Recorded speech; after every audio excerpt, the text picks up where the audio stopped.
अभी विलेश भाई के फैमिली वाले हमारे पास में आए थे और जो उनके वकील हैं उनसे भी हम लोगों ने वार्तालाप किया और फाइनेंशियल हेल्प के लिए भी हमने कहा है, लेकिन ये सभी बातें ओपन कहने की नहीं होती।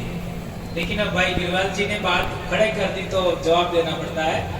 तो वो सब बात हो चुकी है, लेकिन कोर्ट प्रोसेस है ना। देश में रूल ऑफ लॉ चल रहा है और मध्य प्रदेश के साथियों को मैं कहना चाहूंगा कि देश में जो रूल ऑफ लॉ चल रहा है उसका कदर करें तो ये सारी परेशानियां नहीं आएंगी।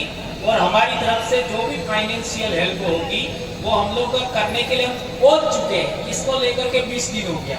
वो भाई इंदौर में रहता है ना, उनका रोहित वो आया था हमारे पास में और उनके माँ से भी बात हुआ, पिताजी से भी बात हुआ, ये सब हो चुका है।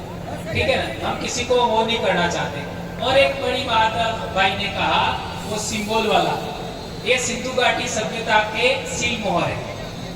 इस भाषा को आज तक कोई पढ़ नहीं पाया और इस सील मोहर पर जो चित्र बने हुए हैं उसी का एक आपका चित्र है। वो आपके भराड़ी के रूप में, गोदरेज के रूप में आज भी हमारा समाज इस्तेमाल करता है और आज हम विवाह करते हैं तो उस भराड़ी का इस्तेमाल करते हैं। वो पहला सिंबल उसी पर मिला था।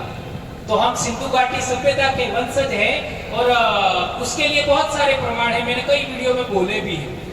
लेकिन एक उदाहरण आपके बीच में मैं रखना चाहूंगा कि ये जो प्रथम सील है उसको देखिए, उसके ऊपर सिंह सा लगा हुआ है। आज हम लोग जब मेरी शादी हुई थी आज से 25 साल पहले, अभी मेरा 25वां साल चल रहा है विवाह का, तो हमारा जो हम लोग शादी किया था तब हमारे ऐसे ही तुर्रे लगाते थे ऊपर, है ना, ऐसे ही तुर्रे लगाते थे जैसे इस सिल मोहर पर है ना, ऐसे ही तुर्रे लगाते थे। लेकिन आजकल लोगों ने ये सब छोड़ दिया, तो हम हमारे कल्चर की ओर ही लौट रहे हैं। तो इसको लेकर के बात हम लोगों को समझना चाहिए। और पीछे आप लोगों ने सांड, बेल और बेलों की पूजा आज भी हमारे समाज में हो रही है और इसके बारे में आपको विस्तृत जानकारी लेना है तो फिर प्रदेश का जो कैलेंडर है उसको पढ़ो। आज ही बेलों की पूजा, तो कैलेंडर प्रदेश कैलेंडर है उसको आप पढ़िए। ये जानकारी देने का एक तरीका है।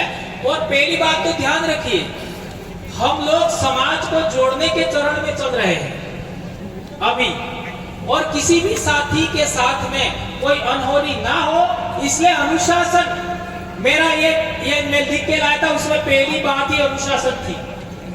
और सबसे ज्यादा पूरे देश भर में आदिवासियों में अनुशासनहीनता का जो प्रदर्शन है वो किधर होता है आप सबको पता है।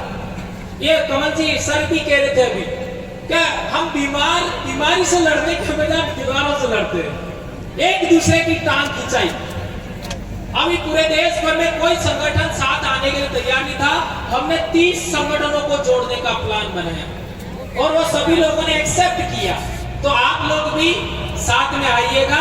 आने वाले समय में हम लोग ये चाहेंगे कि किसी भी तरीके से हम लोग ऐसा कोई काम नहीं करें जो लॉ के विरुद्ध में चले। रूल ऑफ लॉ इंडिया में चल रहा है, उसके बाहर हम लोग ना जाए, ये बात कहना चाहता हूँ। क्योंकि बातें बहुत सारी हो गई, लेकिन हम लोग कहीं पर भी अभी एक और चीज हम लोग कर रहे हैं वो भी बताना जरूरी है। ऑल इंडिया में कहीं पर भी कोई घटना घटेगी, आज से कह रहा हूं, वो बात निर्णय लेने का है 13 जुलाई को राजस्थान में सारे देश भर के संगठन आएंगे। लेकिन आज ही बता देता हूं, उसमें निर्णय लिया जाएगा कि देश के किसी भी इलाके में आदिवासियों के साथ कोई भी घटना घटती है तो पूरे देश में ज्ञापन दिया जाएगा अपने अपने संगठनों के बैनर तले। ये किसी ने लिया और 30 संगठनों का अलायंस बन गया है और मैं चाहूंगा कि आप लोग भी आइएगा, लेकिन लेटर पैड वालों को हम एक्सेप्ट नहीं करेंगे। कुछ समझ में आया? धन्यवाद। काम करते हैं लेकिन काम हमारे आदिवासी समाज और भिन्न संस्कृति के लिए करते हैं। आज हम जैसे युवाओं को अगर आप जैसे बुद्धिजीवी वर्ग का सहारा नहीं मिलेगा तो हम पढ़े लिखे युवा इस मैदान पे, इस जंग में कैसे लड़ेंगे और हमारे समाज को दिशा कैसे दिखाएंगे। इस मंच के माध्यम से आज जो दो यहाँ पर जो सिंबल लगे हुए हैं, इस सिंबल को अगर मुझे कोई समझा पाता, मैं इतनी दूर से आया हूँ कि इस विचारधारा को मैं लेकर जाऊँ और मध्य प्रदेश में जो बिखराव है उसको समेट कर हम इस कारवा को आगे बढ़ाएं, इसलिए मैं यहाँ पर आया था साथियों। लेकिन वो चीजें मुझे आज समझ में नहीं आई। लेकिन मैं ये कहना चाहता हूँ कि साथियों, आज भाई जितने भी भाइयों ने बात करी, 5th शेड्यूल की बात करी, लेकिन हम ये चाहते हैं कि हमको 5th शेड्यूल में नहीं जाना है। हमको अनुसूची 1 में डलवाना है कि आदिवासी इस देश का मूल मालिक है, तो हम 5वीं अनुसूची का झुंझुना क्यों ले? भारतीय संविधान का आर्टिकल 48 कहता है कि इस जमीन की, इस पर्यावरण की रक्षा करना कि यहाँ के सभी नागरिकों की जिम्मेदारी है। लेकिन बताइए करते हैं क्या? नहीं करते हैं। इसलिए पूरे भील प्रदेश के भाइयों से मैं अनुरोध करता हूं कि आज हम जिस परिवेश में पैदा हुए हैं, जिस माहौल में हम जा रहे हैं, उस माहौल को बनाने के लिए हम जैसे युवाओं का आपको संरक्षण करना पड़ेगा, हम लोगों को कैडराइज देना पड़ेगा। अगर हम दिशा से भटक रहे हैं तो आप 2 तमाचा मारिए, हम वो खाने के लिए तैयार है, लेकिन हमें बेसहारा मत छोड़िए साथियों। सभी का जोहार, जय आदिवासी।